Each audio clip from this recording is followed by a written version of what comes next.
Hi friends, இன்றைக்கி ஒரு சூப்பரான ஒரு மீன் குழம்பு எப்படி செய்கிறதுன்னு நம்ம பார்க்க போகிறோம். ஃபஸ்ட்டு நீங்கள் ஒரு 1/4 கிலோ அளவில் சின்ன வெங்காயம் உரித்து இந்த மாதிரியான கல் உரலில் நல்லா தட்டி 1-2 இருக்கிற மாதிரி தட்டிக்கோங்க. ரொம்ப ஸ்மாஷ் ஆக வேணாம். அதே போல் மிக்சியிலேயே நீங்கள் போட வேணாம். இந்த மாதிரி ஒரு கை ஃபுல்லாக அளவு வந்து ஒரு 10 பல் அல்லது 20 பல் பூண்டு நம்ம தேவைக்கேற்ப வந்து போட்டுக்கலாம். அப்போ தான் குழம்பு வந்து ரொம்பவே டேஸ்ட்டாக இருக்கும். இதில் வந்து இப்போ மீன் குழம்புக்கு எப்போவுமே வந்து சின்ன வெங்காயம் தான் டேஸ்ட்டாக இருக்கும். ஆப்ஷன் எதுவும் கிடையாது. ஸோ அதனால் இந்த மாதிரி தட்டி எல்லாத்தையும் எடுத்து வச்சுக்கோங்க. ஒரு பேனில் வந்து பார்த்திங்கன்னா நம்ம கடலெண்ணெய் யூஸ் பண்ணியிருக்கோம். ஸோ நீங்களும் வந்து கடலெண்ணெய் உங்களோட ஆப்ஷன், எந்த எண்ணெய்னாலும் நீங்கள் யூஸ் பண்ணிக்கலாம். கடலெண்ணெய் நல்லெண்ணெய் எல்லாமே ரொம்ப டேஸ்ட்டாக இருக்கும். 1 ஸ்பூன் கடுகு போட்டுக்கோங்க.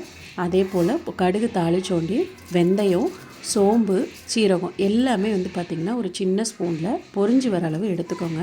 கருவேப்பிலை மறந்தாச்சு, நம்ம வீட்டு பின்னாடியே கருவேப்பிலை மரம் இருக்குது. ஸோ நம்ம ஃப்ரெஷ்ஷாக போய் பறிச்சுட்டு வந்துடலாமா? கருவேப்பிலை எடுத்தாச்சு. ஸோ கருவேப்பிலையை நம்ம வந்து பேனில் போட்டுட்டு கருவேப்பிலையை நல்லா பொரிய விட்டுட்டு அதுக்கப்புறமேட்டு நம்ம வதக்கி வச்சுருக்கோம் பார்த்திங்களா, அந்த இடித்து வச்சுருக்க சின்ன வெங்காயத்தை அதில் போட்டு நம்ம வந்து தாளித்தோம் அப்படின்னா நல்ல வாசனையாக இருக்கும். இன்னொரு இது என்னென்னா சொல்ல மறந்துட்டேன், சின்ன வெங்காயம் இடிக்கும் போதே கொஞ்சம் சீரகம் போட்டு இடிச்சிங்கன்னா ரொம்பவே நல்ல வாசனையாக இருக்கும். அதே போல் பச்சை மிளகா உங்களுக்கு ரொம்ப காரமாக வேணும்னா அதை கீறி போட்டுக்கோங்க. காரம் வேணான்னு நினைக்கிறவங்க பச்சை மிளகாவை முழுசாகவே போட்டுக்கலாம். 3 பெரிய தக்காளியை மிக்சியில் அடித்து இந்த மாதிரி போட்டுட்டு இந்த வெங்காயம் தக்காளி வதங்குற அளவுக்கான தேவையான அளவு உப்பு போட்டு அதில் கொஞ்சம் மஞ்சத்தூள், 3 ஸ்பூன், அதாவது காரம் உங்களுக்கு எப்படி தேவையோ அது மாதிரி நீங்கள் அட்ஜஸ்ட் பண்ணி போட்டுக்கலாம். மல்லித்தூள் வந்து 3 ஸ்பூனு, குழம்பு மிளகாத்தூள் வந்து பார்த்திங்கன்னா ஒரு சின்ன டீஸ்பூன் அந்த அளவுக்கு இருந்தால் போதும். குழம்பு மிளகாத்தூள் எல்லாமே எங்கள் வீட்டில் எல்லோரும் காரம் கம்மியாக சாப்பிடுவாங்க.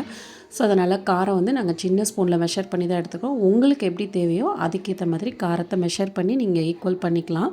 நல்லா வந்து பார்த்திங்கன்னா இது ஒரு தொக்கு பதத்துக்கு வந்து நீங்கள் நல்லா வதக்குனீங்க அப்படின்னா தான் டேஸ்ட்டு வந்து ரொம்பவே நல்லாயிருக்கும். அடி கனமாக இருக்கிற சட்டி யூஸ் பண்ணுங்கள். இல்லைனா லேசாக வந்து நம்மளுக்கு வந்து நம்ம மறந்து வச்சுட்டு போயிட்டோம் அப்படின்னா கூட அது டக்குன்னு அடி பிடிக்கிற மாதிரி ஆகிடும். ஸோ அதுக்கப்புறம் வந்து பார்த்திங்கன்னா நல்ல எலுமிச்சம்பழம் அளவு புளி நம்ம முன்னாடியே வந்து பார்த்திங்கன்னா அரிசி களைஞ்ச தண்ணி இருக்குது பார்த்திங்களா, அந்த அரிசி கலந்த தண்ணியில் ஊற வச்சு அந்த புளியை வந்து நீங்கள் நல்லா வந்து கரைச்சி குழம்புல வந்து நீங்கள் விடணும். அதே போல் குழம்புலோட இந்த புளி வந்து பார்த்திங்கன்னா நம்ம போட்டிருக்க மசாலா எல்லாமே சேர்ந்து நல்லா எண்ணெய் பிரிஞ்சு வர அளவுக்கு நம்ம நல்லா வதக்கணும். ஸோ வதக்கணுட்டி பாருங்கள், ஒரு 10 மினிட்ஸ் வந்து ஆயிடுச்சு. அதுக்கப்புறம் வந்து இதுவும் பார்த்திங்கன்னா ஃபுல் ஃப்ளேமில் வைக்காதீங்க, ஓரளவு மீடியம் ஃப்ளேமில் வச்சு நல்லா இந்த மாதிரி வதக்கிட்டிங்கன்னா எண்ணெய் பிரிஞ்சு வந்துடும்.